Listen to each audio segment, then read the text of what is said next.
I love the slogan, we make stronger collaborations happen. That's what we believe in here, I think, today. Thank you, everyone, for coming. I would like to welcome and introduce the panelists today. His Excellency, Mr. Hisham bin Muhammad Khaiki, Vice Chairman of the Board of Directors of the Federation of Saudi Chambers, and Chairman of the Board of Directors of Mecca Al Mukarrama Chamber. His Excellency Vladimir Platonov, President of Moscow Chamber of Commerce and Industry, and Mr. Suren Vardayan, the Vice President of the Moscow Chamber of Commerce and Industry, Dr. Muhammad Alawi, Director of Development and Effectiveness Department at the Islamic Corporation for the Development of the Private Sector. That's me. No, it's not me. Yeah, who join us virtually. Excuse me, I'm from Kazan, which is Russia, and I try to pronounce my best. Dr. Amjad Halawi. Yes. Senior Formulation Scientist at QLinea. Thank you very much for help. Member of Uppsala Life Science Sustainability Network, Supervisor of Master and PhD students at Uppsala University. Almost my colleague in England, I was doing the same. Sweden. Dr. Farouk Habib, co-founder of Sharia Experts, London, and Alif Technologies, Dubai. Mr. Mal Hadar, CEO and founder of Shima Advisory. Thank you, panelists, for joining us today. Thank you. And we start with a speech from Mr. Hisham, Vice Chairman of the Board of Directors of the Federation of Saudi Chambers.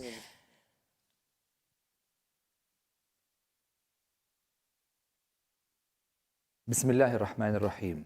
الحمد لله رب العالمين والصلاة والسلام على أشرف الأنبياء والمرسلين. أصحاب السعادة، السيدات والسادة، الحضور الكريم. يسعدني أن أكون بينكم اليوم للمشاركة في هذه الجلسة الحوارية الهامة. ويسعدني أن أنقل لكم خالص التحية والتقدير نيابة عن اتحاد الغرف التجارية السعودية الذي يمثل القطاع الخاص في المملكة العربية السعودية. بداية أتوجه بالشكر إلى الغرفة الإسلامية للتجارة والصناعة والزراعة على تنظيم هذه الجلسة الرفيعة حول موضوع الاستدامة والاقتصاد الأخضر التي تجمع كوكبة متميزة ورفيعة من قطاع الأعمال والحكومات وممثلي الهيئات من أجل تحقيق مستقبل مستدام للجميع، وهو أحد أهم القضايا العالمية والإقليمية والوطنية حاليا. كما أتوجه بالشكر على اختيار هذا المكان المميز لعقد هذه الجلسة خلال حدث عالمي رائد هو إكسبو دبي في دولة الإمارات العربية المتحدة الشقيقة. يمر كوكب الأرض بنقطة تحول حرجة تتمثل في العديد من المشكلات البيئية التي أفرزت تداعيات شائكة، وأهمها ارتفاع درجات الحرارة وتغير المناخ بوتيرة غير مسبوقة، مما يشكل تهديدات خطيرة للحياة وسبل العيش والتنوع البيولوجي والاستقرار الاقتصادي والأمن البشري.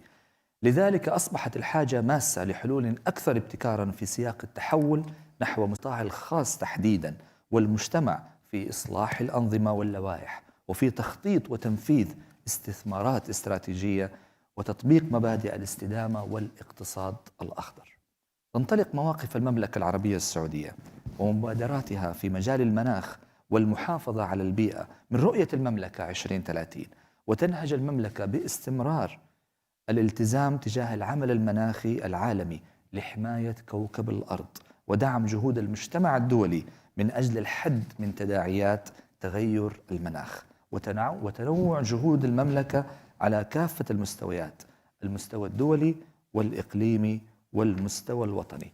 ولخلال رئاسة المملكة لقمة 2020 التي كانت نقطة تحول جذرية في العمل نحو مستقبل مستدام بالشراكة مع كافة الأطراف ولمصلحة العالم أجمع، أطلقت المملكة نهج الاقتصاد الدائري للكربون، والذي تمت الموافقة عليه في مجموعة ال20 كإطار متكامل وشامل لمعالجة التحديات المترتبة على انبعاثات الغازات المسببة للمشاكل البيئية. كما أطلقت المملكة هذا العام مبادرة السعودية الخضراء ومبادرة الشرق الأوسط الأخضر لمكافحة التغير المناخي، والتي ستقود حقبة الخضراء القادمة في داخل المملكة وخارجها. مبادرة السعودية الخضراء ومبادرة الشرق الأوسط الأخضر تحظى مبادرات المملكة وجهودها في مجال البيئة والتغير المناخي بتقدير عالمي، والإشادة لا سيما عزمها على الوصول للحياد الصفري من الانبعاثات الكربونية بحلول العام 2060. وما أكدته المملكة مجددا أمام مؤتمر الدول الأطراف في الاتفاقية الإطارية للأمم المتحدة بشأن تغير المناخ في اسكتلندا، من التزامها بدورها الريادي في تعزيز أمن واستقرار أسواق الطاقة. هناك مشاريع هائلة في المملكة العربية السعودية واستراتيجيات كبيرة خرجت من رحم مبادرات المملكة في 2030، بما في ذلك استراتيجية الرياض الخضراء ومشروع مدينة أوكساجون الصناعية في نيوم، وهي أكبر مدينة صناعية عائمة في العالم. ودعوني ألقي الضوء بشيء من الشرح على هذه المدينة. تقدم أوكساجون نموذجاً ودروساً للعالم في تحول الطاقة وفي التحول الصناعي، نموذج جديد لمراكز التصنيع والمراكز اللوجستية المستقبلية. ومن المفاجآت السارة أننا أمام نموذج وفير للطاقة المتجددة، الكثير من الرياح وضوء الشمس في المملكة العربية السعودية، وسنحتاج إلى مزيد من الابتكار في الواقع لخفض علاوات البيئة نسبياً، لأن المنتجات الخضراء تواجه منافسة شديدة من نظيراتها الملوثة. ولكن جهود قيادتنا الرشيدة حفظها الله ترسل إشارة واضحة إلى أن السوق بالنسبة للأغلبية العظمى من الأنشطة التي تسببها الانبعاثات الملوثة اليوم، وفي المستقبل ستكون طريقة الإنتاج هي قاعدة وليس استثناء. وتقع على منظومة الغرف السعودية مسؤولية كبيرة تجاه أعضائها في المملكة العربية السعودية من المستثمرين من أجل توجيه المسارات والممارسات وتذليل العقبات أمام ممارسة الأعمال وتحقيق الازدهار الاقتصادي في المملكة، بما في ذلك اكتشاف وترويج الفرص الاستثمارية وبناء فرص شراكات فاعلة في تلك الفرص وإعداد دراسات معمقة حول التحديات. من الواضح أن الاتجاه الرئيسي في السياسات الوطنية والإقليمية والدولية في المستقبل هو زيادة الاستثمارات العامة والخاصة في مشاريع الاستدامة البيئية. ولذلك لعل من أبرز الرسائل التي أريد أن أختتم بها ومن خلال نافذة هذه الجلسة الحوارية توصيتان. الأولى بناء قاعدة بيانات لمشاريع الاستدامة البيئية في المنطقة من أجل حصر ومتابعة الاستثمارات العامة والخاصة المنفذة في مشاريع الاستدامة البيئية، وإتاحة الفرصة لتكوين صورة أوضح حول حجم المشاريع والاستثمارات المتاحة ونوعها وتوزيعها في الداخل والخارج وتطوير التشابكات الممكنة فيها. التوصية الثانية تمويل ورعاية الدراسات والبحوث المعمقة حول الابتكارات والفرص الاستثمارية المتاحة في مشاريع الاستدامة البيئية في مختلف الأنشطة التجارية والصناعية والزراعية ولمختلف أحجام الأعمال من المتناهية الصغر إلى الصغيرة والمتوسطة والكبيرة. ختاماً، نأمل أن تتتوج الجهود بمخرجات تفيدنا وتفيد هذا الجيل والأجيال المقبلة. والسلام عليكم ورحمة الله وبركاته. Thank you all. Thank you. Thank you, Elena.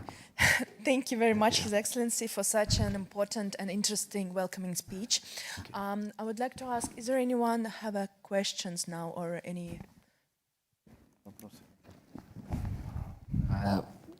كلمة جميلة ومعبرة Thank you. ومختصرة، لكن في تفاصيل حابين نسمعها أكثر عن المدينة العائمة، لأن عم نسمع إعلاناتها في التلفزيونات فإذا بتعطينا فكرة يعني موسعة أفضل عنها بارك الله فيك.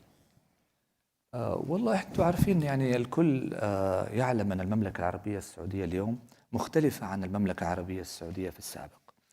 اليوم هناك كثير من المشاريع. طبعا المملكة العربية السعودية مع روسيا وفنزويلا تعتبر هي أكثر البروديوسرز للأويل في العالم، البترول. وحقيقة هذه يعني ترتب على المملكة العربية السعودية مسؤولية كبيرة، بأن هناك انبعاثات للكربون، انبعاثات للمواد الغير مرغوبة على البيئة. ولذلك المملكة بدأت في الفترة الأخيرة تقود تغيير كبير في عالم الاقتصاد الأخضر وعالم الاستدامة. المدينة العائمة، طبعا المدينة العائمة هي جزء من مشروع نيوم، هذا المشروع الكبير الضخم الحالم الذي يعتبر أحد أهم المشاريع ليس فقط في المملكة بل أيضا على مستوى العالم العربي والشرق الأوسط. تعتبر أوكساجون هي مدينة صناعية خالية من انبعاثات الكربون، بالكامل تعتمد على الاقتصاد النظيف تماما. وهذه ستكون يعني علامة فارقة في المملكة بإذن الله في المستقبل. هي مدينة عظيمة، جزء من منظومة عظيمة اللي هي منظومة نيوم، وإن شاء الله ندعو الجميع هنا أن يزورونا قريبا في نيوم، وهي مدينة جدا مختلفة ومميزة. شكرا.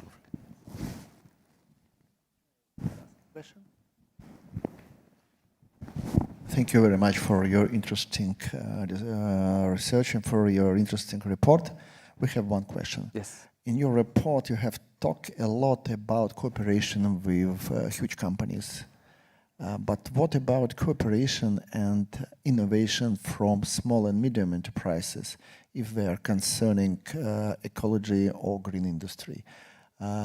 Does your government supporting or maybe making credit lines for these companies if they are in a way of green industry cooperation? So you're asking about the small and medium. Yeah. In the Federation of the Saudi Chambers, we care a lot about entrepreneurs and the small business in Saudi Arabia. And the change is big, is huge in Saudi Arabia now. So this is the new trend. As I mentioned, Saudi Arabia yesterday is different from Saudi Arabia today. And now Saudi Arabia is one of the biggest oil producers, along with Russia and Venezuela. So it's always very important for the Saudis to change the mentality about the green economy and about the carbon dioxide and all these. And in the Saudi Federation, we care a lot lately about changing the mentality of all the business, including the small business and the large business and all of these different sizes of business corporations. So the change is coming, and the mentality is being changed in Saudi Arabia. So that's what I believe in, that the small entrepreneurs and the young men and women who are entering the business is coming with different mentality and more responsibility towards the green economy and sustainability. Okay, thank you. Shukran. I'm feeling left out, so I too have a question.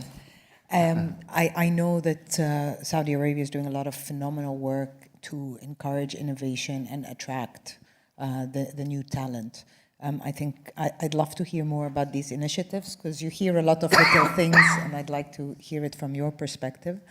And on another angle, how is the regulatory environment changing to adapt, encourage innovation, SMEs, green economy, etc.?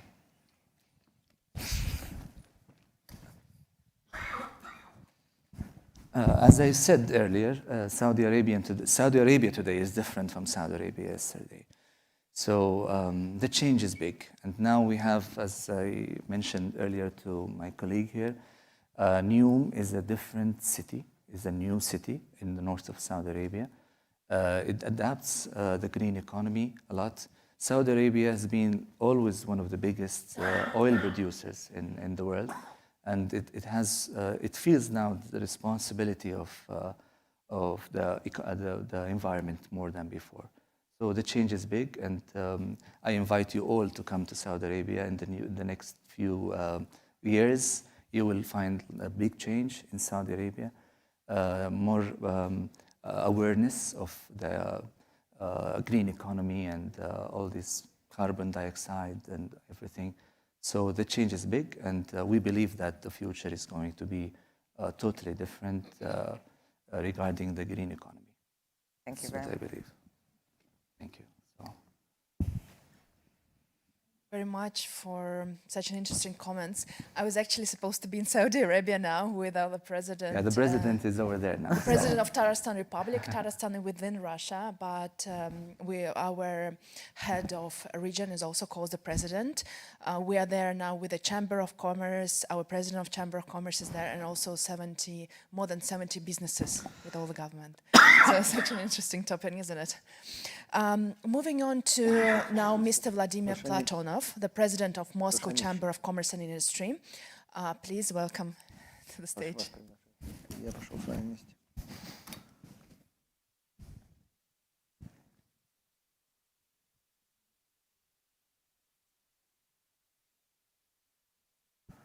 Добрый день, уважаемые коллеги. Огромное спасибо за приглашение представителя Москвы выступать на этом, я считаю, что очень важном митинге, на этой важной встрече.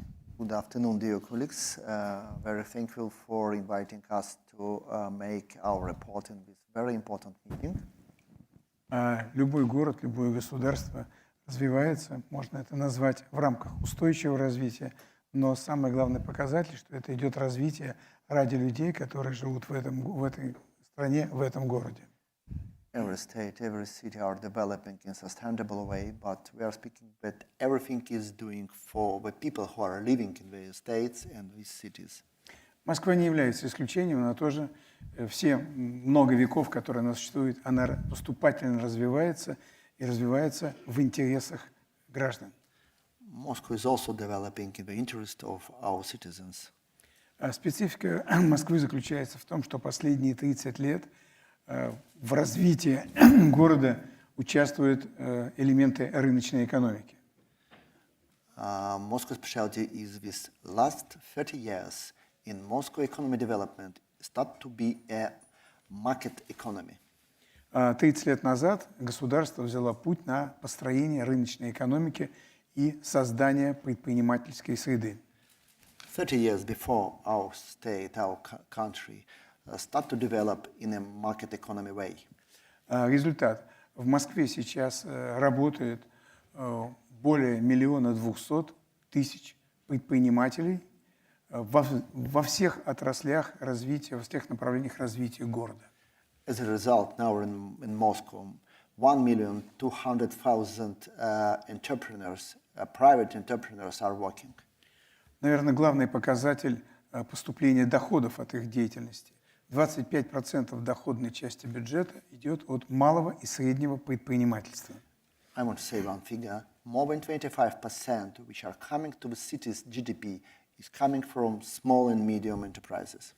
Совершенство системы налогообложения позволило значительно увеличить бюджет города, и он сейчас составляет $46 миллиардов. Changing the taxation policy allowed us to do a new budget for our city. Now the budget of Moscow is about $46 billion. 18 миллиардов долларов из этой суммы идет на инвестицию в развитие экономики города. $18 billion from this budget is going to developing infrastructure of the city.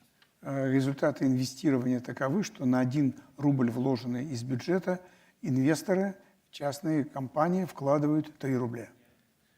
As a result, what we see now, if the budget, if the city, government of the city, invest 1 ruble, private sector invest 3 rubles for this one. Задача городских властей – сделать город экологически чистым и удобным для проживания. Поэтому строятся новые дороги, развивается новый электромобильный транспорт и развивается метро. The target of the government of the city is to do with our Moscow to be clean and ecologically fine. So we build our now new infrastructure, new tunnels, new roads, and we develop electromobile and other things in the future. Только за последние 10 лет построено станций и линий метрополитена в 2 раза больше, чем существовало до этого. For the last 10 years, Moscow built twice times more new metro station than it was before. Москва начиналась более 800 лет назад с территории Кремля, Moscow has a 800 years history. а сейчас это 2500 тысяч квадратных километров.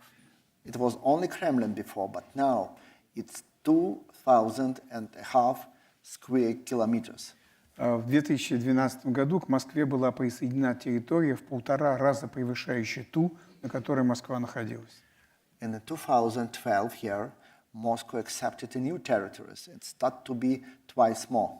И сейчас на новых территориях строится транспорт, жилье и инфраструктура, которая позволяет строить экологически чистый город. And now it's going a great construction of civil things and everything which concerns infrastructure in these new territories. 50% площади Москвы являются это зеленые насаждения. 50% of Moscow territory is green parks and forests. Ну, важно еще трата денег – это инвестиции в здоровье и жизнь человека. Поэтому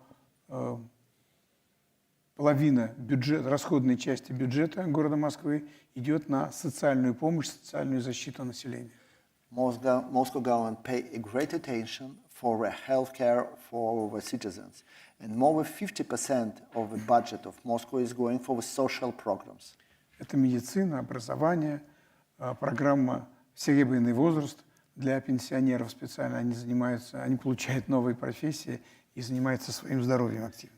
It's project concerning healthcare. It's project concerning older people. Even they try to make transformation of their specialty. Это новые очистные сооружения, это новая система сборки мусора, раздельной сборки мусора.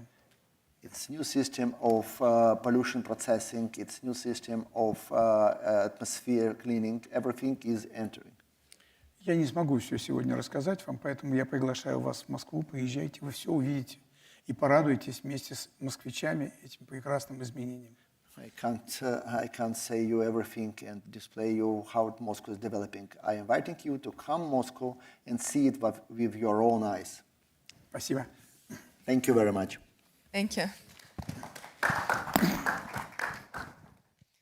A very interesting speech. Thank you. Actually, I would love to ask, I've been living in London and working for 12 years, and there was about a little bit strange reputation about Russia overall and about welcoming of the foreign businesses to Russia. Is anything changed now? Do you think Russia became welcoming country for the international businesses and also the Islamic businesses?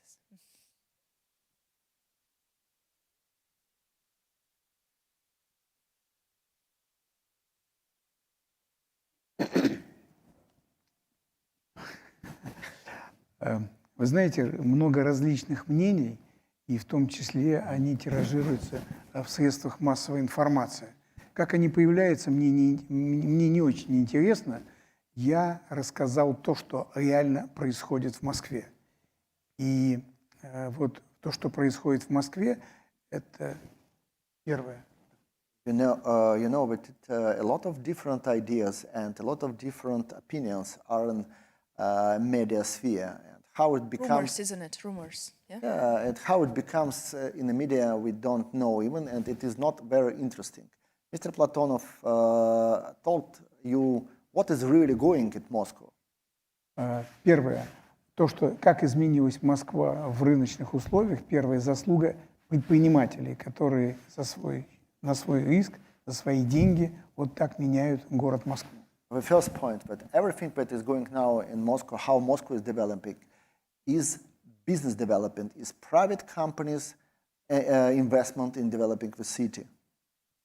А второе очень важное, это, конечно, те условия, которые созданы городскими и российскими властями для того, чтобы предпринимательство успешно развивалось. Second, the conditions that the city government and the federal government do to motivate business companies to develop their business in the territory of Moscow. И третье, это важное, наше сотрудничество с торгово-промышленными палатами других стран, обмен опытом и помощь друг другу. And the third, what I want to emphasize, that very important, the exchange of experience between our chamber and other chambers all over the world. Я был в Лондоне на 110-й годовщине Российско-Британского торгового союза, торговой палаты. Mr. Platonov visited London in 180 years anniversary of Russia-British Chamber. Но мы для того и созданы, чтобы защищать предпринимателей. И если кто к вам в следующий раз в Лондоне скажет, что где-то что-то плохо в Москве, направляйте их ко мне, мы обязательно поможем. Moscow Chamber is set up to defend businessmen, to defend private business. And if somebody in London will say that something is wrong in Moscow, let him go to Moscow Chamber of Commerce and we will help him. I would like to say something. Okay. In Saudi Arabia, we're willing to cooperate with Russian business cooperation. Yeah, with the Russian corporation, and we are more than happy to deal with the Russian chamber in different aspects and different business and also the green economy and regarding also the industry and so we would love to come to Moscow and visit. Я приглашаю вас в Москву, I invite you to Moscow, но я против политического туризма. but I don't like political tourism. Вы скажите, кто вас интересует что, и мы предварительно устроим контакты, готовить эти материалы, чтобы в Москву вы приехали только насладиться ее видами и подписать уже готовое соглашение. And if you'll say what things are interesting for you, what kind of companies you want to see, we will prepare everything to get reliable companies for your negotiation. Of course. But when you come to Moscow, you will relax in the Moscow climate, relax in the Moscow traditions, in the Moscow hospitality, and sign a contract. Of course. Thank you. We are willing to have a delegation, very specialized delegation in specific areas, and then we can arrange a visit to Russia. Thank you very much. Okay, thank you very much for it. Other questions, comments? No. I think it was, again, beautiful discussions and so much collaborations going on, as in your slogan, isn't it? We're all about cooperation. That's going on out, isn't it? Я в любой момент могут обратиться в торгово-промышленную палату на наш сайт с любыми вопросами, и мы ответим и поможем. Let me translate this part. The Moscow Chamber of Commerce, as well as Tatarstan Chamber of Commerce, are inviting you to visit us, and not only to see the beautiful sightseeing, but also to sign collaborations, to see specific companies, and to do business together. You can ask a question by site and we will answer you. No Yes, problem. you can visit a site and we answer any questions. Maybe any questions from the audience we have? No? Okay. Thank you. Now let's welcome Dr. Mohammed Saeed Alawi, which is going to be online, isn't it? Yeah. Who has 10 years of experience in different sectors with the most in evaluation and development impact. Currently, he is the director of the Development Effectiveness Department at the Islamic Corporation for the Development of the Private Sector, the Islamic Development Bank Group. He worked as a postdoctoral research fellow at Harvard Kennedy School in 2017-2018 in Cambridge, USA. Holds a PhD in evaluation from Western Michigan University with an emphasis on evaluation standards and program evaluation. Please join us from Jeddah. Dr. Mohammed, floor is yours. Thank you very much for the nice introduction, and thanks to ICCIA for the invitation. My intervention today will be about the green economy and the sustainable development. So how can we measure the achievements toward both? And also, in order to do that, I would like to focus maybe on the poverty alleviation as one of the ultimate goal for both the green economy and the sustainable development. I also would like to maybe slightly link that to the effect and impact of the COVID-19. So as you may know, or that the vast majority of the people under the poverty line, we're talking about more than 90%, lives in low-income countries and lower middle-income countries. Well, the facts show in 2019 that the poverty rate was about 12% globally. We are talking about almost 350 million individuals, compared to 45% of the population in low-income countries alone, and that's almost 330 millions. Whereas actually the target of the Sustainable Development Goal number 1, which is ending poverty, is to reduce this percentage to below 3% in 2030. This is not the case anymore. If we are talking about the towards the 2030, approximately 8 out of 10 people who will be pushed back to the under poverty line due to COVID-19 will live in the lower income countries. The number are expected to be between 600 million to 750 million individuals below poverty line. And these numbers are almost the same as the what we had in 2018. So this means by 2030, at this pace, the world might not have any major achievements to report in regard to the poverty eradication. Now, the green economy, which is defined as the low carbon, resource efficient, and socially inclusive, is one of the initiatives to lift up these numbers and to achieve, to the extent possible, the Sustainable Development Goals via growth in employment and income, which is driven by public and private investments. Such activities will be, reduce carbon emission and pollution through enhancing energy and resource efficiencies, and also by protecting the biodiversity and the ecosystem services. Now, here I just would like to mention that the creating jobs is one of the key. However, we still have almost 1 billion nowadays who are suffering or experiencing, poverty. We have around 1.1 billion of population are being deprived of electricity, and we have maybe 2.5 billion are without access to sanitation. All these, shocking numbers can be reduced through a green economy and through sustainable development. The economic growth is also affecting the environment. And why? Because environment is the main source for economy. This situation had led to environmental degradation and climate change, which are, affecting all of us in the world. Now, how the green economy and sustainable development are linked?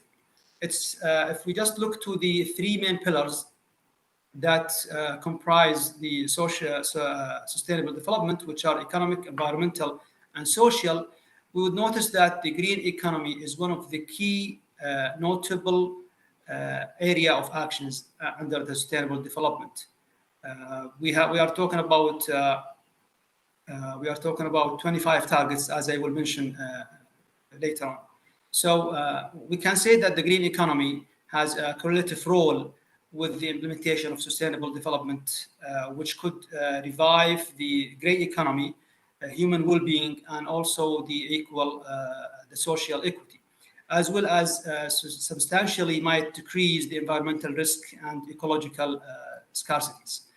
And to be able to make a notable progress toward the green economy, the green investments need to be enabled and supported, and that will be through, both public and private sector. We are talking about strategic economic public plans. We are talking about policy reforms, and also we are talking about change in regulation. With that, we may say that the green economy has the ability to promote successful sustainable development goals and improve the conversion to low carbon, resource efficient, and also to comprehensive economies.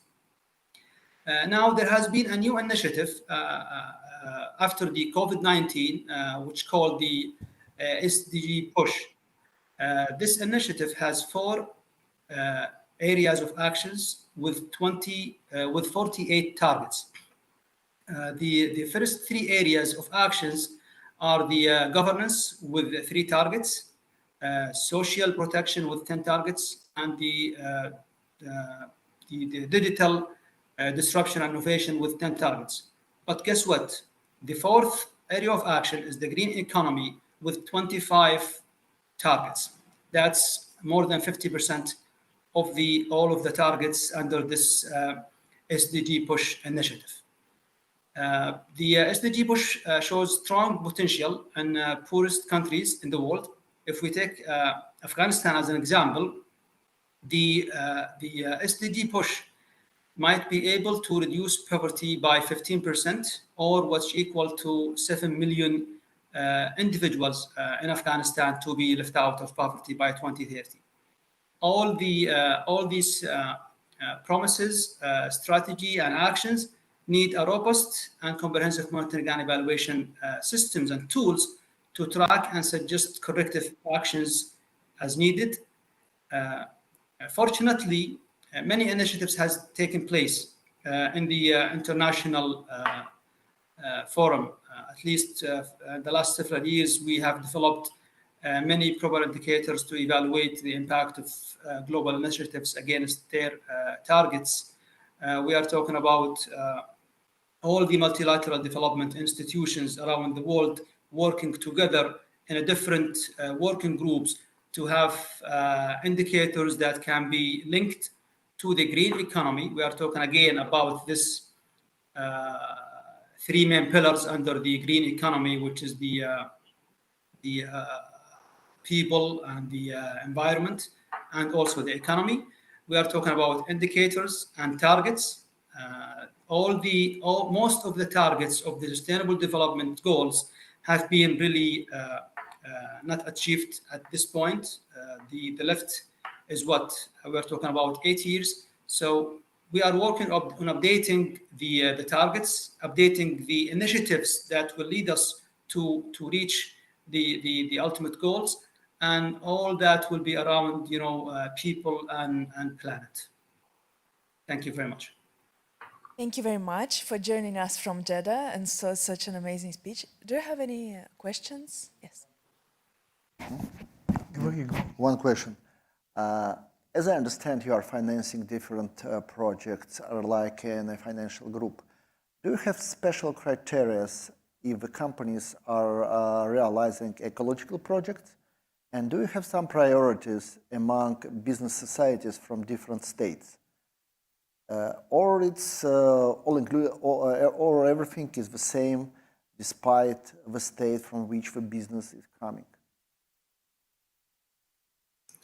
Well, I hope I got your question, because the sound wasn't well, but you are asking about the prioritization of our work in selecting the beneficiaries of our products, and you are also talking about the ecological criteria. So the Islamic Corporation for Development of Private Sector, which is considered the private sector arm of the Islamic Development Bank, are operating in 55 member countries. And we have criteria, we have exposure limits, we have risk metrics that apply differently to different country.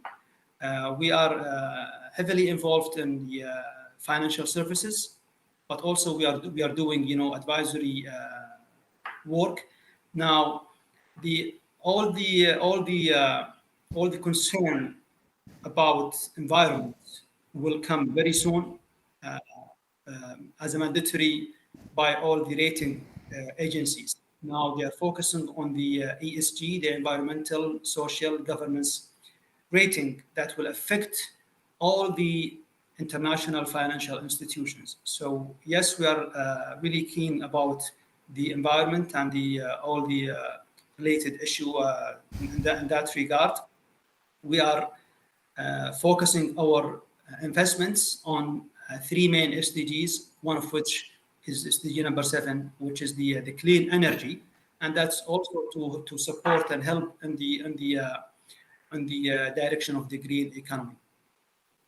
First, I hope I got your question right, and I hope I address it also right. Thank you. Okay. Thank you very much. Thank you.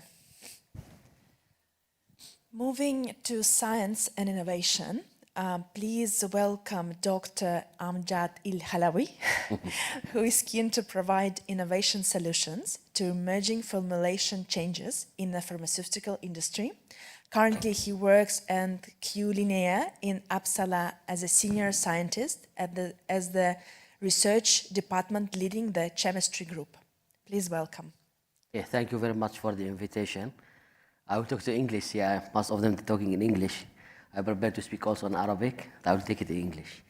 So thank you very much for the invitation. It's like my pleasure to be here and happiness to see that all the world working towards sustainability. And previously all the speeches were really covering all the aspects, but I will be focusing only in one aspect, which is the drug discovery and chemistry, green chemistry, because it's an aspect is getting attention now. Unfortunately, pharmaceutical world always taking slow steps to be at these stages, but now we see more like regulatory forces to adopt to sustainability. So we have now many aspects and broad aspects that we are looking to in the drug discovery and development to meet the sustainability, to be able to maintain and meet the needs that we need now and look for the future for our next generations. So some aspect that I talk about is like first is the medicine itself. We have now over than 6,500 diseases without medicines. So we need to put forth research to meet these, to get medicines for these diseases and to help the society. So as we help them to be not poor, not to overcome the poverty, also we need to help in treating diseases by finding medicines for all diseases. So one of this is like also making a lot of pressure on drug developments, because drug development is very expensive, long journey that takes to make drugs. The current drug discovery budget for making one medicine is like now it's $2.8 billion and taking from 10 to 20 years of developments. And that's big investments, focus on some diseases, we're ignoring many of the diseases. And that's like need to be like having all forces together to overcome this and treat these diseases. Other point is like risk assessment for environment, which even often is made at late stage of drug development. But now we ask all companies and all drug developers to start from the early stage of drug development to make the risk assessment of the environment. Because when we are at the late stage or last stage, it's very difficult for pharmaceutical companies or drug developer to change from stage to stage. So now we are asking from the stage, from early stage of drug developments, from the time that we say that we treat the diseases, we will make a new medicine. We have to think about all steps where we can be like working towards more like environment friendly process and environment friendly drug development way.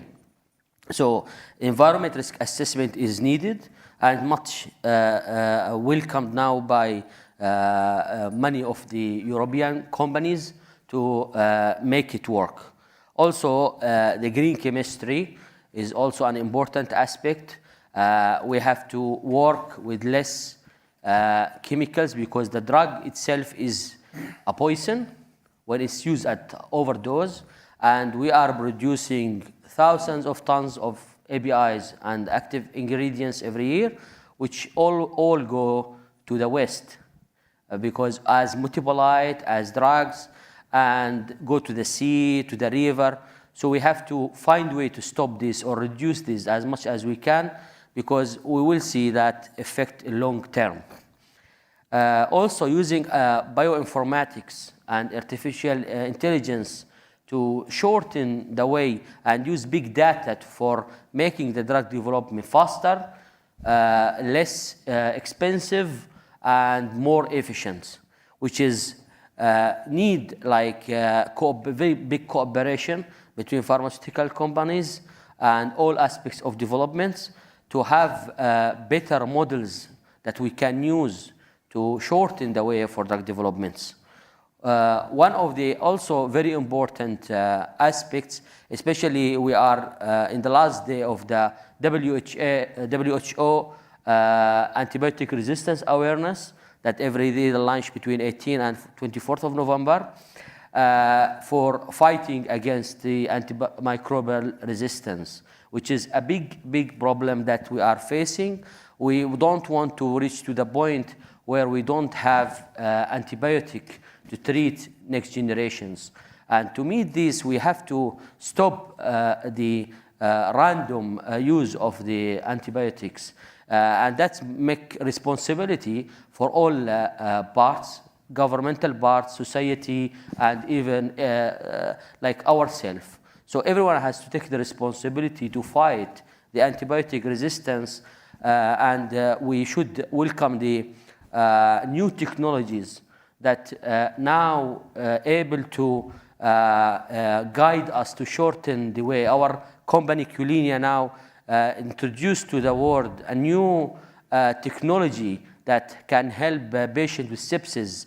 We are now having a product in Europe that can help patients to get their right antibiotic within 6 hours, compared to like having this in like a traditional way over 48 hours or 4 days. So misuse of the medicine, misuse of the antibiotic is important.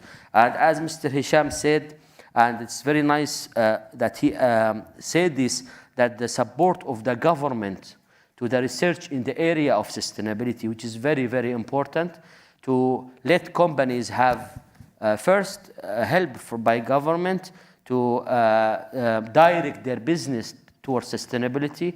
So companies that get sustainable way of working can get supported better, and in some way that be like directed by the government or like regulated by the government.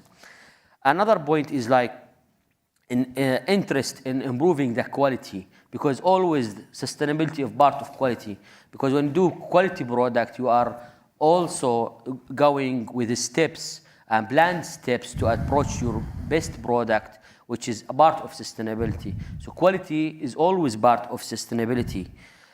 Finally, I would like to ask us to like put priorities in sustainabilities, because people always think about recycling as it is the way of sustainability. But in fact, recycling is the last step of sustainability. Our first sustainability to be like, we have to always keep a good maintenance, reuse of the products, remanufacture the products, and doing this kind of steps before like we go to recycling. So with that, I would like to thank you, and I welcome any question here. Thank you very much for such an important and interesting point. I have one question: how we can implement the drug development in the best way? Implementing drug development in the best way, as I mentioned, it's like it must start from the early stage, like the stage where you think about looking for the API or medicine or active ingredient to like treat the medicine. So in the early stage, you can decide the way of process that you use, how you will produce it, which best form to select, and so on. So the selection of the drugs and the formulation, all part of the drug development until you reach to the medicine that is in the shelf in the pharmacy, should be like planned very early, at early stage of drug development. Not like we until we finish or we are at the last stages, as currently in many companies, they start to look for the environmental aspects and sustainability. And then we wasted a lot of like steps without looking to this point. Thank you very much. I have a couple of comments, questions, points of contention. You talked about risk assessment for the environment, and you mentioned that this comes very late. We always look at environment and ESG issues from a risk perspective, but in reality, where is the opportunity?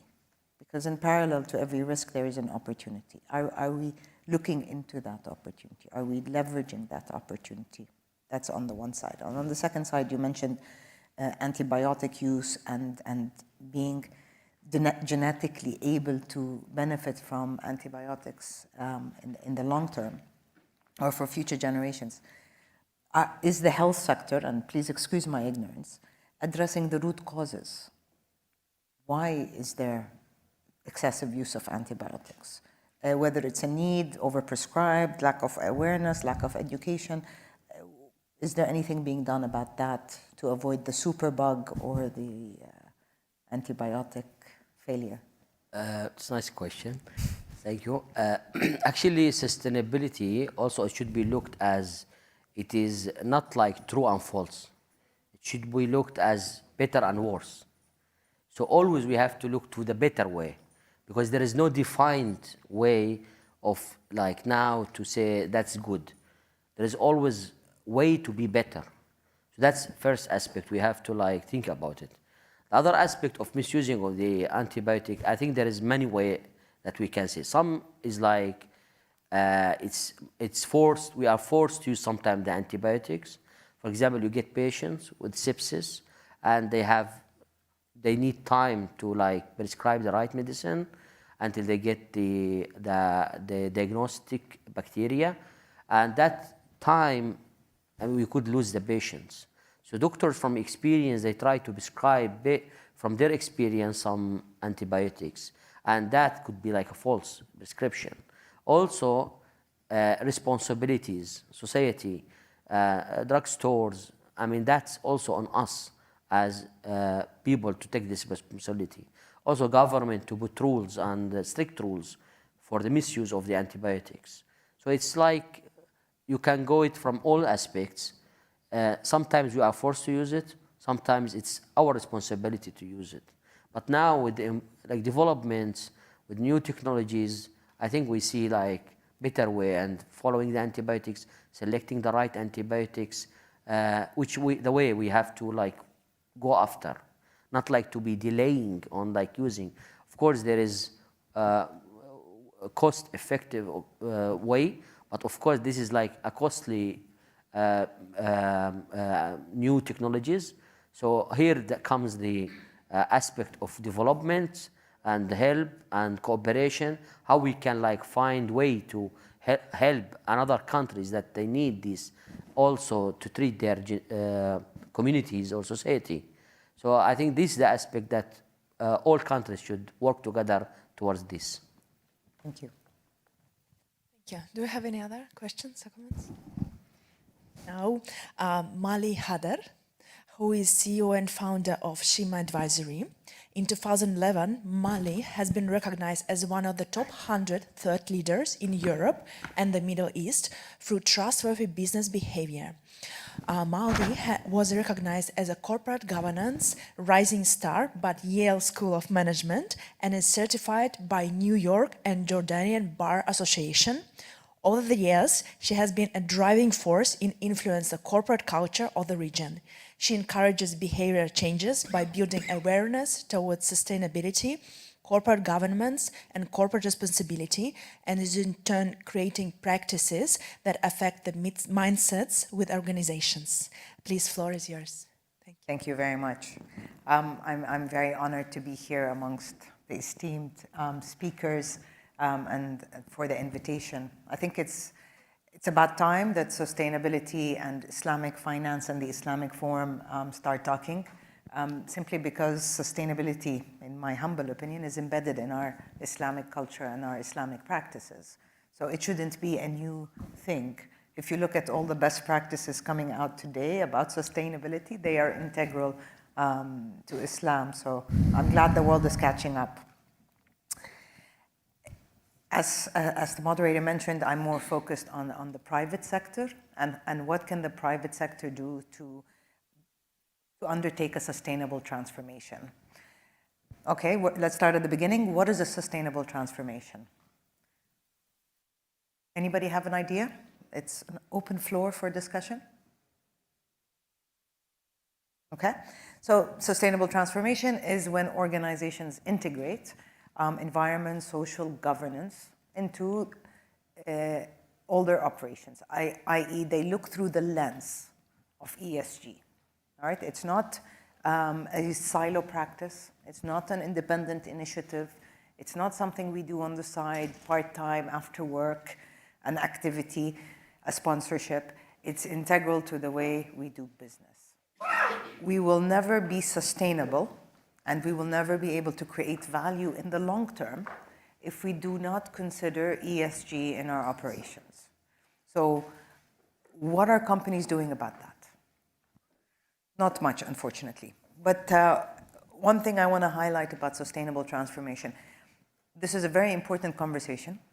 I do not, sorry to break this to you, I do not have all the answers. I have certain models, practices that I've used over the last decade or so that I'm happy to share. But unfortunately, there's no one size fits all. Every organization is unique, every business is unique, every practice is unique in every service sector, country. There are many nuances. But in a lot of organizations, I find that the discussion for sustainability is at a very basic level of an organization. I don't often see sustainability conversations being taking place in the boardroom. And that's where they need to be. Because if the board that sets the strategy doesn't take into account ESG, doesn't ask the hard questions about ESG, then how integral is it to the business? Okay? You might, so moving on, how can an organization transform, undertake a sustainable transformation? It's very simple, but don't be deluded, it's not easy. Okay, I believe that in order to undertake a sustainable transformation is to have a business purpose. Okay, what is a business purpose? A raison d'être, the reason for being, the reason why you do what you do. Okay, not many companies have a business purpose. I often get companies that say, Ma'ali, we have a mission, we have a vision, we have values, and you want me to have a business purpose? I'm like, yes, because really, unless you know why you get up in the morning, why you go to work, why you do the work that you do, how incentivized would you be? How encouraged would you be? How passionate will you be about what you do? You might then ask me, okay, business purpose, fine, sounds good. How's that different from CSR? We've been talking about CSR for years. Companies do CSR. We implement CSR initiatives. Is it that our business purpose? Not really, because often CSR is an external element, okay? So companies operate in the space and they have a CSR activity here. And it may be a very good CSR activity, okay? It's not to undermine the importance or the value of CSR or some of the great work that companies are doing. But as an employee in this company, how is that affecting me? How is that encouraging me? How is that incentivizing me? The answer to that is it's not.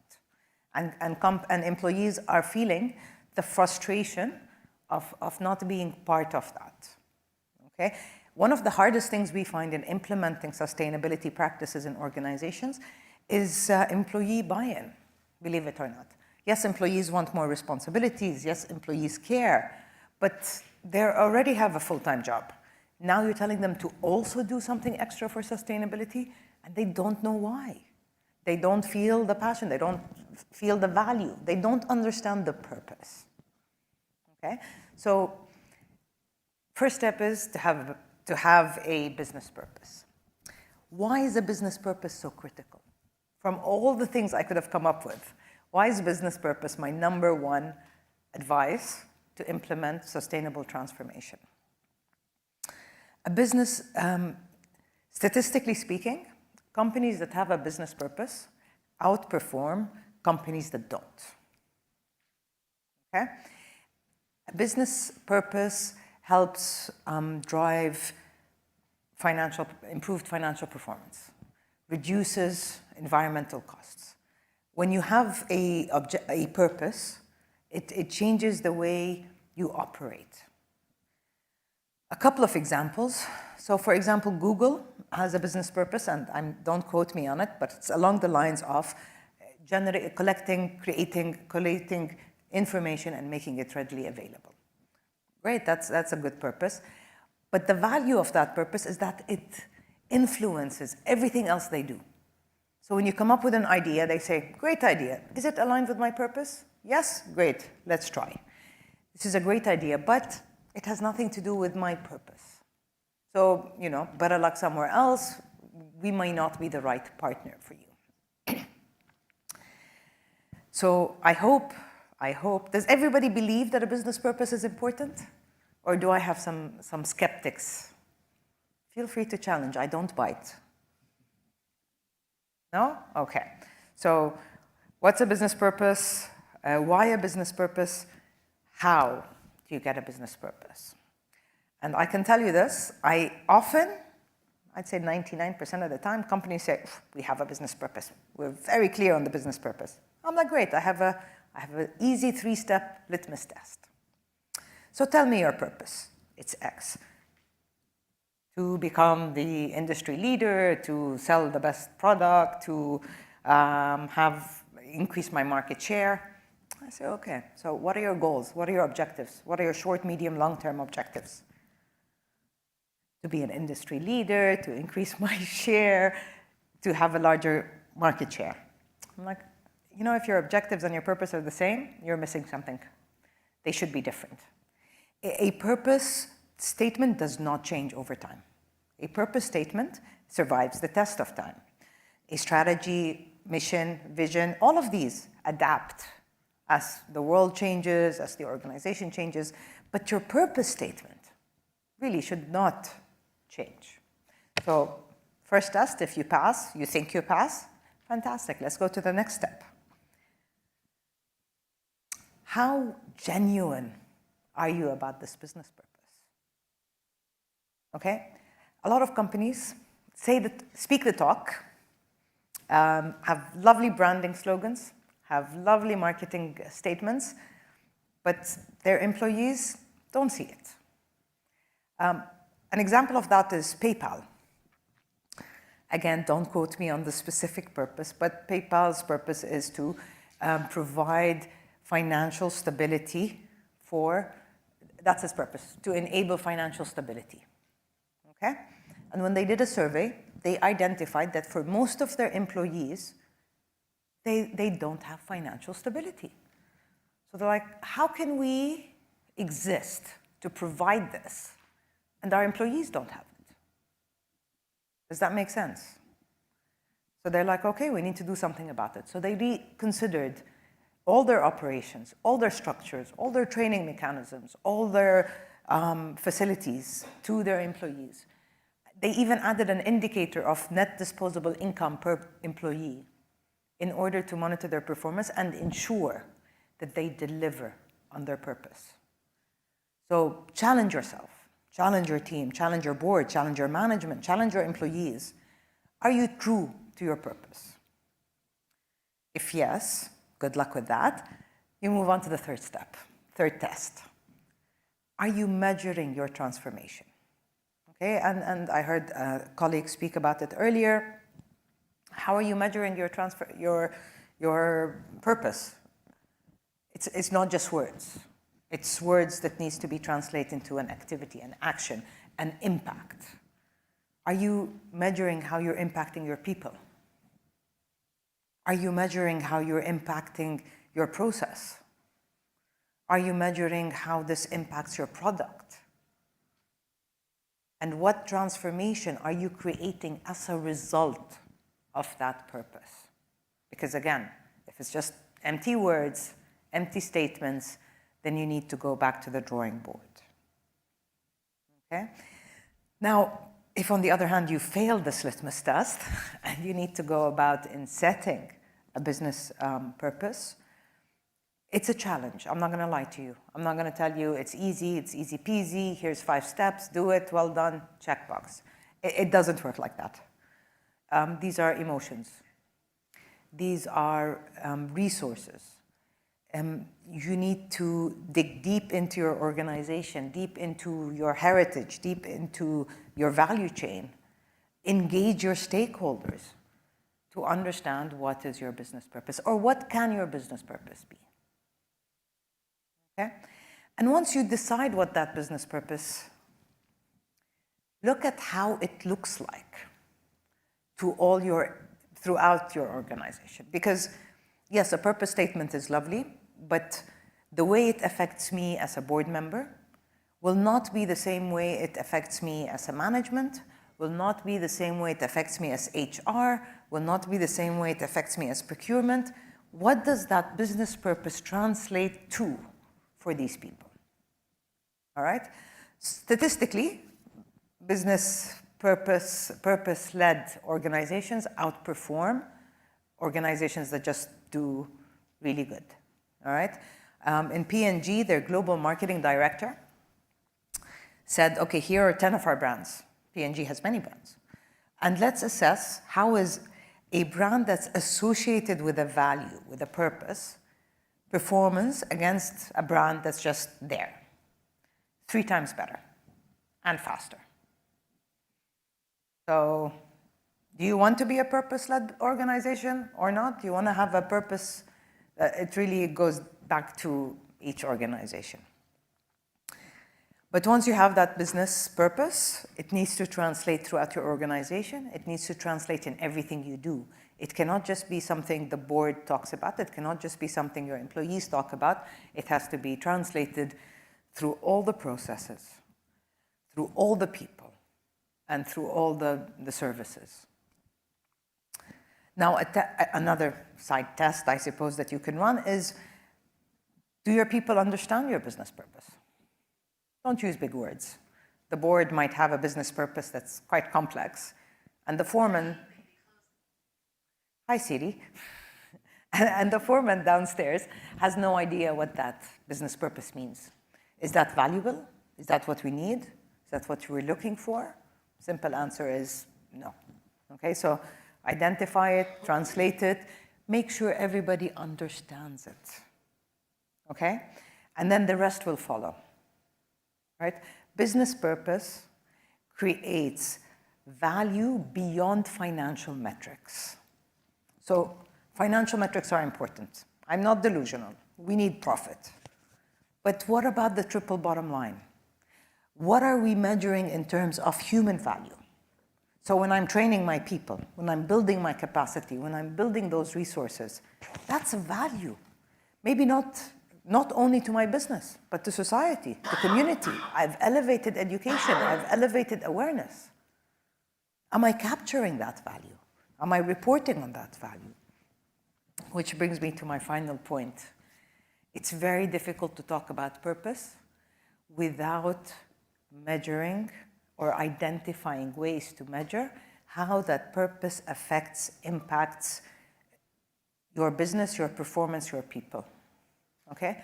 Because if we can't measure something, you can't hold me accountable. I tell you, here's my purpose. I'm really good at it. I'm doing well. You know, profits up, shares good, market share improved. Are you going to take my word for it? Maybe. But in reality, in order for that impact to truly take hold, it's probably a long-term effect. And so in order to track it, in order to trace it, in order to be held accountable, I need to be held accountable for my actions, not today, not tomorrow, not next year, but in 10 years down the line. And we can't talk about sustainability and not talk about future generations. So business purpose is the solution as far as I'm concerned. The last thing I want to leave you with, if you do want to go down this journey of setting a business purpose or putting a purpose statement, is find something that will be inspirational, that will incentivize. It doesn't have to be complex, right? But inspirational, engaging, involving, and it resonates with all the people you're trying to talk to. It's wonderful for me to sit here and say, this is what we want to do, and I believe in this, and it's important for me, but for all my hundreds of staff, it means nothing to them. What's the value of that business purpose if it doesn't resonate with my stakeholders? Thank you very much, and I think I'm done for now. Thank you very much. I have a question. Do you think... I try not to think. It can be quite painful. Okay, good. Business statement, purpose statement for companies, should the person have the same? On an individual level, I think it depends on what kind of person you are. Yes, because we need a reason to be. We need a reason that will help us excel. But again, there are some people that are just happy with this space. This is what I do, this is what I'm capable of, and this is my limitation. And that's okay, because we need to accept different people with different skill sets, with different abilities, and with different ambitions. But as an organization, and I think several speakers mentioned this, the private sector is a driver for change. Capital, there's a lot of capital in the private sector. The impact that the private sector can do to address environmental and social problems, as complex as they may be, is within the hands of the private sector, not alone. Of course, it needs the government, and it needs the people, but somebody has to drive that vehicle. And more often than not, if you look at the history, if you look at all other, Western societies, the drive for change has been driven by the companies first, by the consumers second, and then the government follows. Thank you very much for such a deep philosophical discussion as well. Do you have any questions? Yeah. Thank you. It was a great speech. Yes, Thank you very much. Yes. We appreciate that. And we can talk about it hours, I believe. It can be a long speech. It can, start. yes. That we thank you for that. The last but not the least, let's welcome now Dr.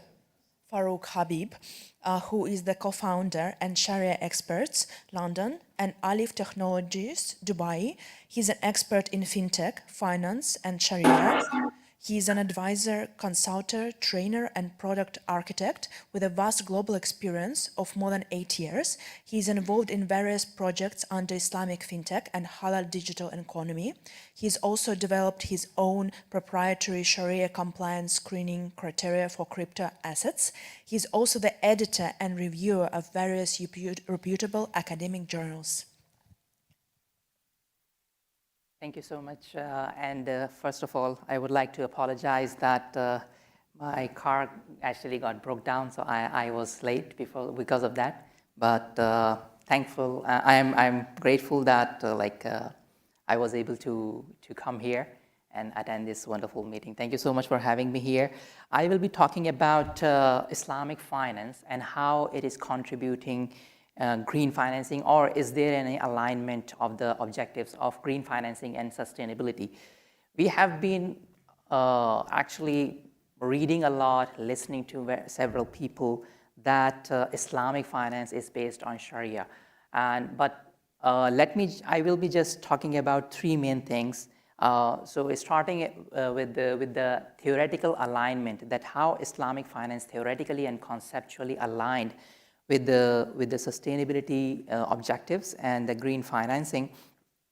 So first of all, there are so many approaches towards social finance, ethical finance, and green financing. We have ESG, we are talking about ESG, CSR, and then SRI, UN SDGs are already there. And there is another specific approach which is called value-based intermediation, proposed by Central Bank of Malaysia. So this one is specifically for the Islamic finance industry in Malaysia, which is, I think, very quite fascinating because it is aimed towards a very specific industry sector. And it's basically trying to have a very comprehensive framework of value-based intermediation. So I will be talking about it first. So if you look at Islam, what Islam has to say about green economy, I have just picked up 2 Quranic verses, and then I will be just sharing it that Allah subhanahu wa ta'ala in Quran, He says that, and eat and drink as we have permitted, but do not be extravagant, because God does not like extravagant people. So it's basically about like how we can not be wasting the resources we have and how to basically have them in a manner that like the recycling is there and then we can use them, reuse them, those resources for the better world. Another, Prophet Muhammad sallallahu alaihi wasallam in his hadith also mentions that there is none amongst the Muslims who plants a tree or sows seeds and then a bird or a person or an animal eats from it, but is regarded as a charitable gift for him. So even if you are being environmental friendly, it's a way of charity. It is being regarded very highly on the day of judgment and in the hereafter life. So this is basically Islamic approach towards the being environmental friendly, being sustainable, being green financing. And unfortunately, I'm not able to show you the slides, but I prepared them basically, but I would be happy to share it with you guys. There is one chart where I personally like it because I was working previously in ISRA. So what we did is actually we charted UN SDGs according to the objectives of Islamic law. In Arabic, we call it Maqasid al-Sharia. So these are basically the objectives of Islamic law. So where you can see that there are 5 objectives of Islamic law. Number 1 is the property, like we say that hifdhul mal, which is basically the protection of property, protection of intellect, protection of life, protection of religion, and family lineage. According to these 5 objectives, we can chart UN, all the 17 UN SDGs and see that like how Islamic law conceptually align with the UN SDGs as well. So this is quite fascinating. Just to give you an example, for example, that protection of family and lineage. So under that, UN SDG's 3rd goal, which is health care, falls under that. And then if you look at quality of education, it falls under the protection of intellect. So this is how we basically aligned the Islamic law and UN SDGs, and we think that like it is quite fascinating to see that like what have been said in the religion of Islam. Now, but what we have seen for the past 2 years that there is a pandemic, coronavirus started, and then it turned into a global pandemic, and the whole world has been impacted by that. And what we have seen is that these crises are the numbers are going up, although like now we can see that like we have been in control, but in the last year, like it was very, very difficult. So if you look at the real GDP growth of the whole global world, we have seen almost like 4 to 5% fall and reduction, almost like $4 to $5 trillion has been vanished and lost in terms of the GDP. So what we have seen is that like those were health crises turned into economic, financial, and social crisis because there were so much in unemployment, inflation rate was very, very high. I mean, there were so many countries where the inflation rate was more than 25%, and the unemployment rate was more than 20%. So that is basically something which we see that like the simple health crisis turning into social, financial, economic crisis. And then what we have seen from the financial sector's perspective that, okay, how COVID-19 has impacted the financial sector. There were 5 main things, top concerns of the banking industry and the financial industry due to this situation. Number 1 is financial impact, including effects on results of operations, future periods, and liquidity. So this is number 1 concern of the banking and financial industry at the moment due to the crisis. Number 2 is potential global recession, that they foresee that there might be a global recession due to this situation. And the third one is the effects on our workforce, reduction in productivity. The fourth one is a decrease in consumer confidence, reducing consumption. And the last one is supply chain disruption. So like it would be, they are expecting that it will be disrupted for a period of time, and it would take some time for them to recover from these 5 things.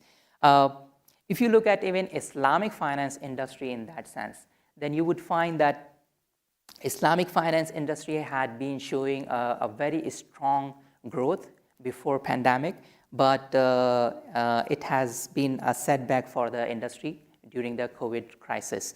And we see that like there was no growth in 2020, although like previously it was double-digit growth 5 years ago. And within 5 years' time, it was single-digit growth, and then it came to a halt where it was only 0% growth in the 2020 and 2021. But the forecast is still encouraging, which is like 5% growth we are expecting in the next few years. So, but what I must say is that this crisis and opportunity is maybe a blessing. These crises are actually a blessing in disguise or an opportunity for the Islamic finance sector, and even for the social finance and for the green economy as well.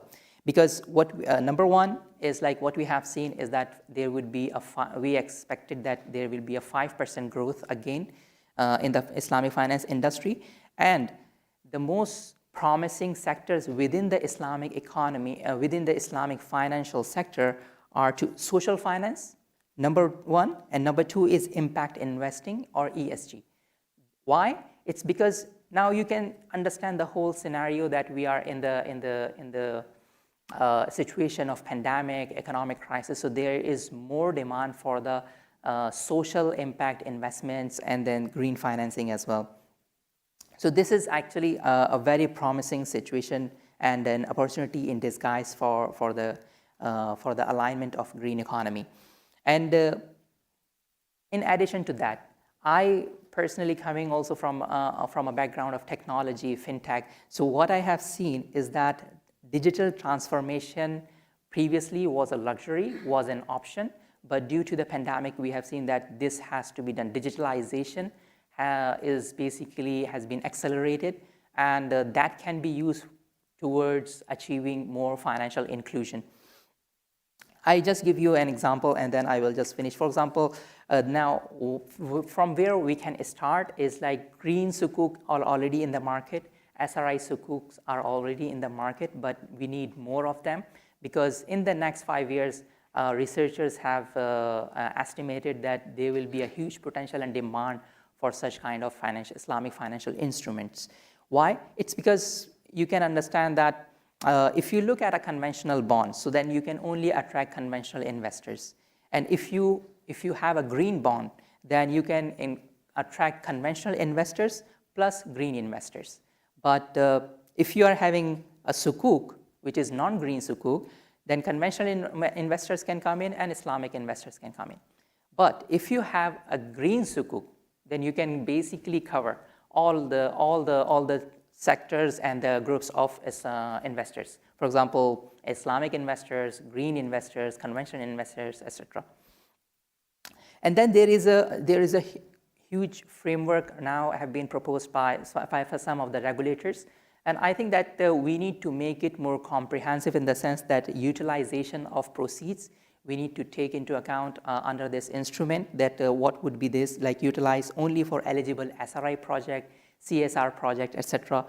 And then we have to also screen eligible SRI projects. That is number 2 criteria. And then we need to on regular basis need to assess them for their impact. And then there should be a recording and reporting properly to the authority. So there has to be a framework for that. So for me, the way forward is that we see that there are some common principles. And what we have seen is that there is a huge synergy over there. There are some roles which need to be played by different players. The Islamic green finance market serves itself as a new marketplace. So we need to have a contribution from all the players. Third thing is about Sharia, that we need to have end-to-end processes from the Islamic law perspective as well for Islamic finance. Tech innovation is another aspect to it, where we can utilize the technology to make it more efficient, more financially inclusive, and more sustainable also. And then there has to be an incentivizing program. So there has to be some rewards for the players. And lastly, prospects are highly huge, and I believe that this is the way to go. Why? Because Islamic finance and green financing are there in the market, but only lately we have seen some of the synergies there. I think that we need to make it more effective. With that, basically, I conclude my speech. Thank you so much. Jazakallah khairan. Thank you very much for such an interesting speech. Do you have any questions? Well, thank you for joining. I hope it wasn't too painful. You talked about green finance bonds and Islamic sukuks. I would like your opinion with respect to social impact bonds. And we focus too much on environment. I wonder why social impact bond is not as out there as it should be. You talked about impact investing, so it must be associated. And other forms of social impact contracting. I mean, how can we encourage them, make them maybe Sharia compliant? What are your thoughts on that? I think that would be a very great area. I have some examples previously, like social sukuk have been introduced in Australia as well. But we also have some institutions within the Islamic finance sector. For example, zakat, sadaqas, these are basically charity-based instruments already there. I think that we need to utilize them in the form of sukuk perhaps, or maybe like institutions structuring their own products that can be done. And we can utilize these institutions which are already established within the Islamic finance sector to make a greater social impact. I think that this is a very great idea. I have been working in some of the places, but we need to see a greater movement in that sense, that it could create a vibe, a huge impact. So yeah, I agree with you that we haven't seen that yet, because when we say Islamic financial institutions, we always think of them as commercial institutions. And then we segregate, and I agree with you that even this is when you were talking in the conventional space, that you do CSR activities separately, and then your commercial activities are different and objectives are different. Same case is for Islamic financial sector, that when we talk about financial institutions, they are commercial institutions, and then we see the zakat, sadaqat, I mean, those are the philanthropic institutions separately. But I think there should be a convergence so that like they can create a greater social impact there. Now, just to give you a little bit of a different flavor, that crypto phenomena is already there. So many people are looking at it from the speculation and hype perspective. But I think that blockchain, these technologies like smart contracts can be used to create a greater social impact. Some of the projects I am working with, they are trying to create social tokens. So that is something which we can look at and then reward people who are, even not people, individuals, but institutions, even the governments, to and make an incentive based framework for them in terms of the social tokens. I have a follow-up. I don't know if you're aware, but the UAE is the first country to issue a social impact bond in the region. and the first one globally to target mentally cognitive challenged individuals. So it's getting there. You tapped into charitable organizations and leveraging them for social impact. And I have a reservation or a concern. How accountable are they? Are they held accountable? Are they held for targets, not to commercialize them? But again, if I want to link that to the social token, on what grounds? On what basis will I? Yeah, I think that this is something, again, a good area where we need to do more research, and the authorities and the market players need to come up with a solution where you need to set up targets for these social institutions or even the commercial institutions, but for social targets for them also. So I think that this is still lacking in overall, basically, not only in Islamic finance, but the whole financial industry is lacking that. But I think that since we are getting there, issuing social impact bonds, social impact sukuk will come after, definitely. And we can, if more players are there, we can have either some self-imposed standards, for example, from the from the market or market players, or the regulators can help them in having that. Now, just to give you an example, in Malaysia, for example, I talked a little bit about VBI, value-based intermediation. So this is coming from the Securities Commission and as well as from the Bank Negara Malaysia, BNM. What they are trying to do is create scores for the commercial entities to have some social impact, that how you are contributing within the society. It's been 4 decades now for Islamic finance, and we need to yet see the fruits of Islamic finance. I think we can go back and forth for hours, but let's... Yeah, perfect. Thank you very much. We have actually one question from, maybe not even one, from Dr. Mohammed to Ms. Mauli.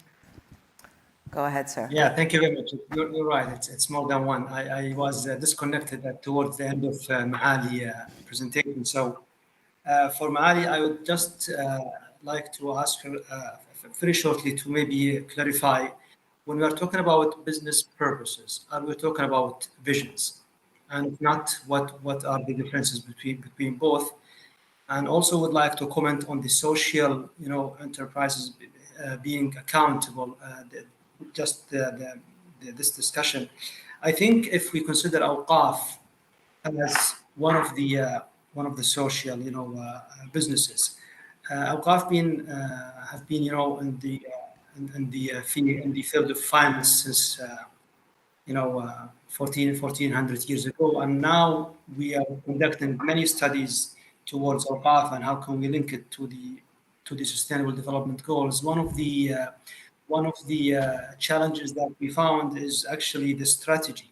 So because it's Awqaf, people look at it maybe as a charity, and so the governance is not there per se, but we are working toward that, and I think they will be really held, accountable. They will be able to have strategic objectives, and also will be able to measure their achievements. So that's for Maali, and I also would like to ask Dr. Farouk all at once, then they have the time to maybe respond.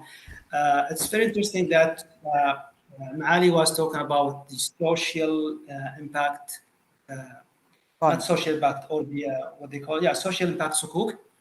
And you said, okay, since we have the social impact sukuk, the social impact bonds, then social impact sukuk will come after. Why not Islamic financial products will come first, then maybe the others will follow? Why always after? Thank you very much. That ship has sailed, so I mean, it came out, so hence it would have to follow. But you can address that in more detail. No, business purpose is different than vision.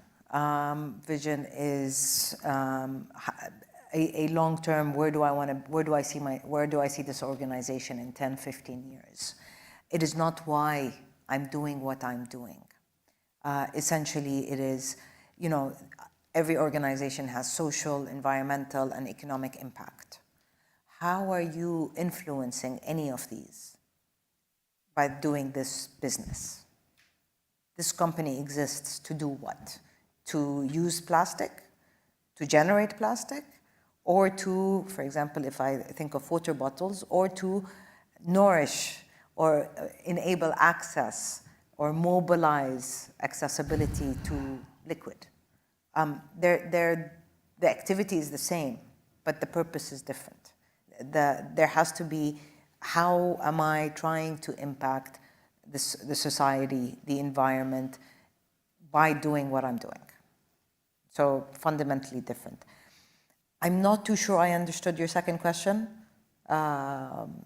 So I hope. Well, it was a more of a comment, not a question, Okay. regarding awqaf and how can that be being under the umbrella of social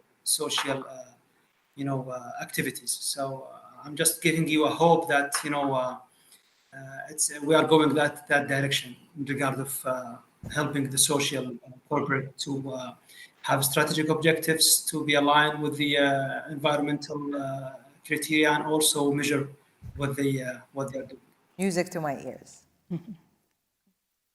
Thank you very much.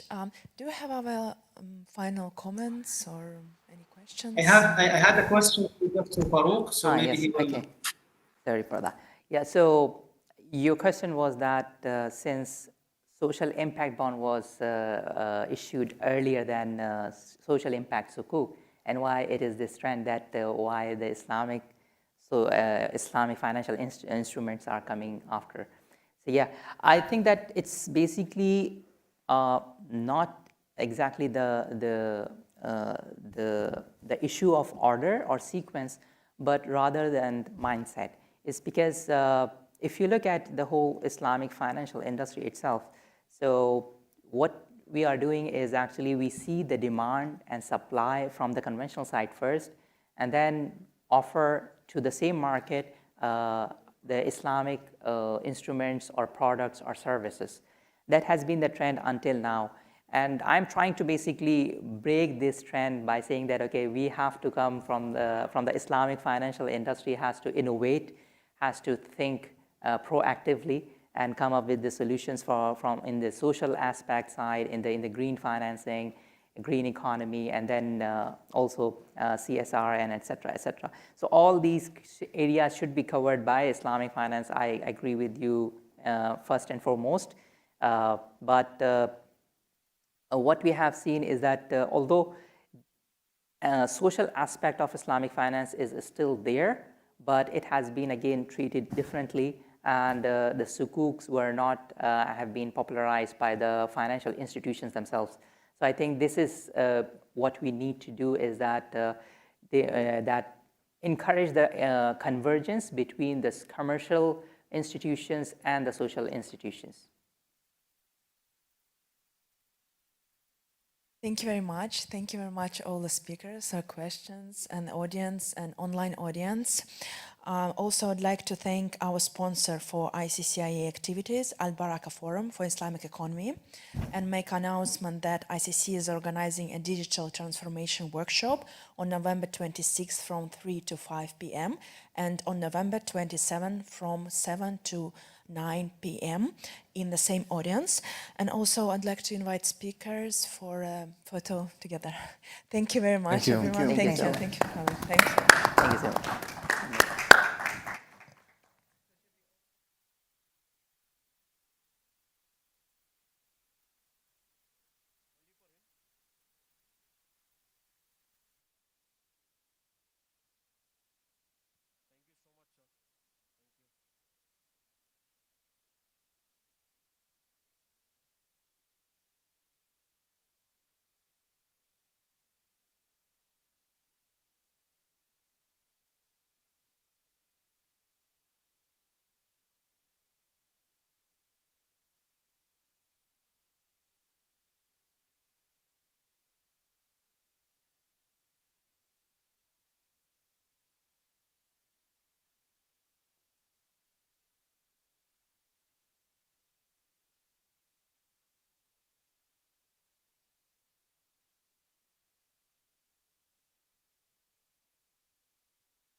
so much, sir.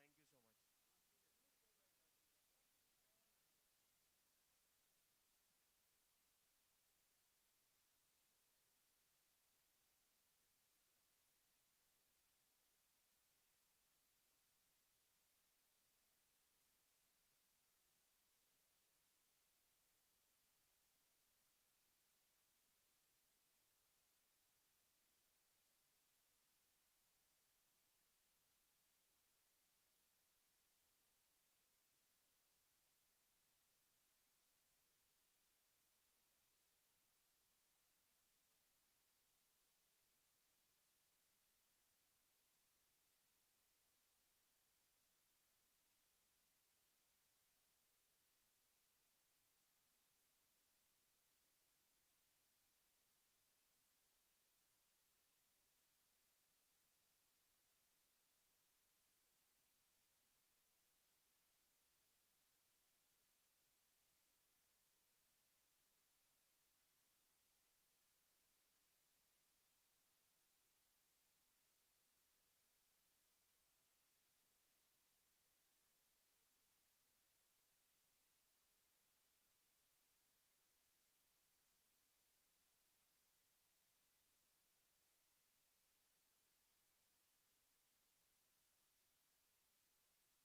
Check 1 2. Check. Check.